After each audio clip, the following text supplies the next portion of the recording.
Welcome back everyone. So here's what's gone down on your first strength work back in RevFit. We're going to do videos like this explaining all 3 days to make your life a little bit easier so you can come in and get stuck in from the start. We're going to demonstrate the movements, we're going to talk about what's going on, and then the sets and reps and stuff will be in the video description for a bit more in-depth analysis. So your first movement is going to be a barbell squash. So Dave's just going to jump in and do a couple of reps. When you do barbell squats, it's really important to make sure the safety racks are just about hip height, somewhere between your hip and knee. So he's going to come out, get set, squat down all the way, stand back up again. He's going to do a couple of reps just so you can see it, making sure to sit down as far as possible, and then he's going to rack it back up. So every time, sit down all the way.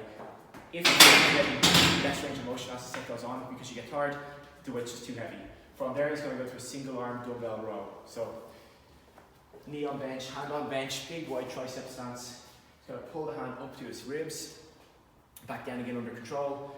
We're going to do somewhere between 12 and 15 reps during the workout, but now he's going to do a couple more, then switch sides, making sure you get both the left and right side done.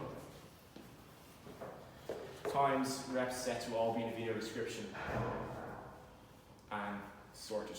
So from there we're going into a push-up, face pull and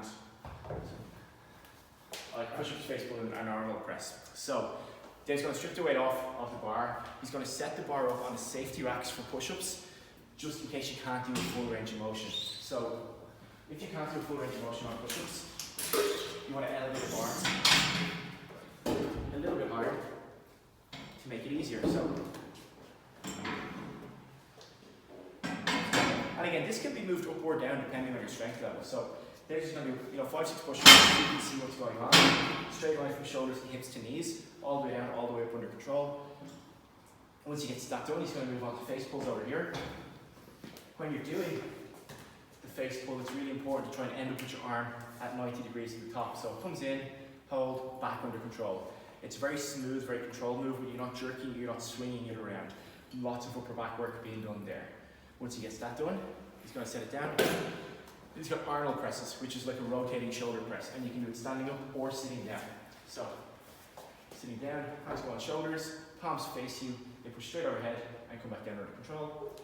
And as he comes up and turns, then a few standing just so you can see those as well. When you're standing with them, it's really important not to lean back. So if you find yourself leaning back, the weight may be too heavy, or you may just want to do some seated curls instead, or seated Arnold Presses instead. Speaking of curls, so that's the strength portion. So it'll be 20 minutes of squat and row work, 15 minutes of dumbbell, upper back and chest work, and then you'll see your program list up here each day. On your first day, you have the option of doing some additional arm work or some additional cardio work. So you get to choose which one you want. So let's talk about arm work first. Dave's going to do 10 curls and 58 pushdowns. So curls can be done seated or standing, whichever you prefer. Really simple. Arms come up, arms go down, making sure not to sway back and forth, making sure to let the biceps do the work. From there, he's going to jump up onto pushdowns. He's going to grab the rope, take a step back so the plate is hovering, elbows pinned to the ribs, hands push straight down to the feet, back under control. You'll have to adjust the weight depending on your strength levels for this as well, but that's what we're there for. We're there to give you some guidance. So it gets set down, it's done, goes back to curls, goes back to pushdowns, and fills up to 10 minutes that way. Or he jumps on the assault bike. So assault bike wise, you want to saddle just about at hip height, so that when you're at the bottom stroke of the push, your leg has a slight bend in it.